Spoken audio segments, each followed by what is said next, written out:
Hey guys, since last week was a success, Marcus kicking his setup and Oh god. Oh shit. I asked I ChatGPT to forgot look that into a happened. different part of the sharpshooter lore. Hope you guys enjoy this silliness as much as last week. Greetings, King. Oh. So as we bring you to the radio, this is the man that died at the docks. Oh. Are we even allowed to talk about this? It was a cool. Well, I heard ultimatum. when Trump was doing his executive orders, he's not only released the RFK, Martin Luther King, and JFK stuff, he released the man that died at the docks file. So this is it. All unredacted for the public to see. It was a cool autumn evening when Eric, Manny, and Marcus got the call. The docks were a desolate place after dark, often abandoned, save for the occasional fishermen or late-night cargo workers. But tonight, something was different. A body had been found on Pier 7, just past the old warehouse where the rusting shipping containers sat like forgotten monuments to a bygone era. Oh. Eric, the sharp-eyed detective with no nonsense attitude, arrived first. His eyes scanned the scene. The body was sprawled across the wet wood of the dock. A man in his mid-30s wearing a faded leather jacket. No signs of struggle, no obvious wounds. But the deep red pooling around him said enough. He's been stabbed. There were no witnesses, no sounds of a struggle. The docks were eerily quiet. Dun, dun, dun. Ladies Manny, and gentlemen, this happened on Labor Day. the tech-savvy investigator with a knack for finding connections and data. What kind of shit job am I gonna have?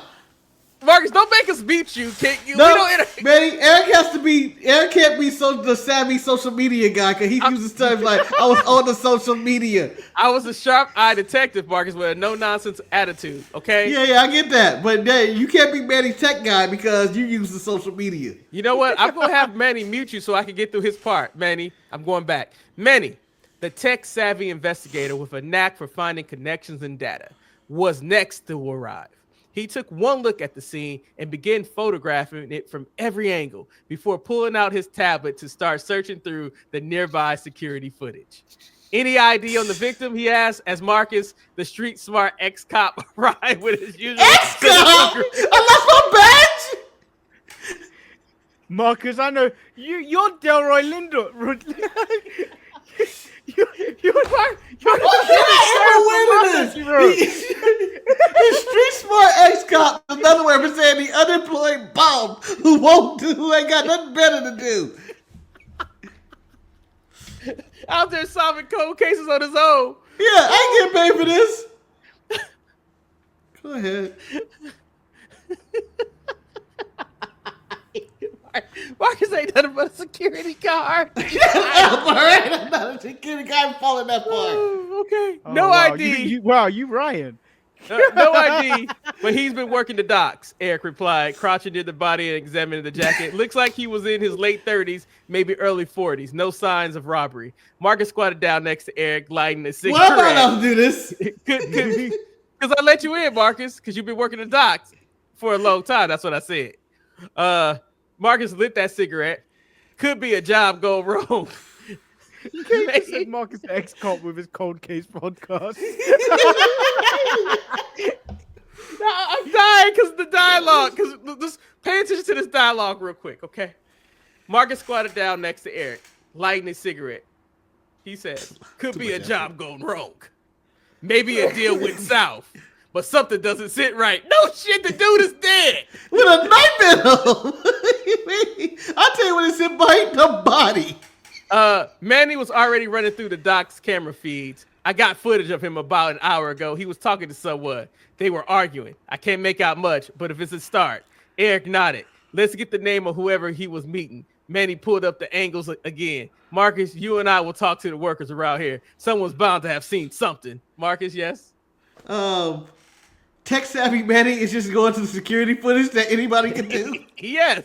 But Manny has...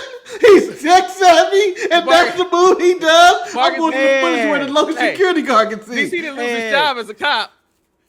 I like my job there because I'll be the guy where you look at me like, and I have a keyboard like this and be like, "I need a minute." Give Manny me a minute. Law and Order. It hits. Okay. They spent the next few hours piecing things together. Marcus talked to the dock workers, most of whom were too scared to give anything away. But one man, a lanky guy with a thick accent, mentioned seeing a black van parked near the warehouse just before the body was discovered. A van that had been there for several hours before pulling away in a hurry. Meanwhile, Manny dug through more footage. Got something. The guy the victim was talking to, he looks familiar. It's Leo Martinez. A known associate. Oh my God! Wait, is this Raquel? They're blaming the Mexicans. The Moretti gang. Eric eyebrows shot up. The Moretti crew. That's bigger than we thought. We might be dealing with something a lot more complicated than a simple stabbing. I would love for a detective to say that shit to me. We might be doing something a lot more complicated than Moretti crew. With this new lead, the team began to investigate Leo Martinez. They found that Leo had a reputation for dealing in stolen goods, everything from electronics to pharmaceuticals. It seemed the victim, whose name they learned was Paul Whitaker, had been involved in one of those shady transactions, but had started getting cold feet. Eric, Manny, and Marcus put their heads together, connected the dots. Paul had been planning to blow the whistle on the Morettis. He had something they didn't want getting out, a ledger, with enough dirt to bring down the whole gang. The argument that night at the docks had been about just that. Paul had threatened to expose them, and Leo had been sent to make sure he stayed quiet. All speculation. They tracked Leo down the next day. He was hiding out in a rundown motel on the outskirts of town. When they knocked on the door, he tried to bolt, but Marcus was quick on his feet and tackled him before he got far. Marcus should never been there. He's an ex-cop. Yeah, this makes everything. I'm out there being fucking Batman. He's like on his feet. All these arrests of just having these civilians going in there with you. This relegates all this crime. Leo, I called him Leo. Leo, now cornered with no way out, confessed. He hadn't wanted to kill Paul, but the Morettis had made it clear that it was either Paul or him. He'd done the job and tried to cover his tracks by dumping the body in the most remote part of the docks. Had to make it look like an accident, Leo mumbled, his voice shaking, but he knew too much. Yeah, with knife Leo to the arrested, stomach doesn't look like an accident. and the evidence against him mounting, the case was closed. The Moretti gang had a serious problem on their hands, and Leo had just become their biggest liability. Eric, Manny, and Marcus sat back in their office later that evening, nursing cups of coffee as the city buzzed outside. Nursing? Oh, yeah, I have a few things. I don't have an office. I don't work there. Not a bad case, Marcus said with a smirk. Leo's going to be singing like a bird once we press it. You get this man out of here. And the Morettis, they'll be scrambling to cover their tracks. Manny grinned. I'm just glad we caught him before he could go into hiding. That van footage was the key. Eric leaned back to his chair, exhaling slowly. Another day, another case. Shit. But something tells me the Morettis won't go down without a fight. The three of them exchanged a look. They knew this wasn't the last time they hear from the Moretti gang. But for now, they solved the case of the man who died at the docks.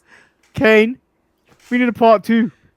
Yeah. Kane, we need a part 2. Can it be? I would like to add, Tech Savvy Manny had no input on it. He said, damn. Can it be Marcus being reinstated to the force? We don't know why he got unreinstated. Right.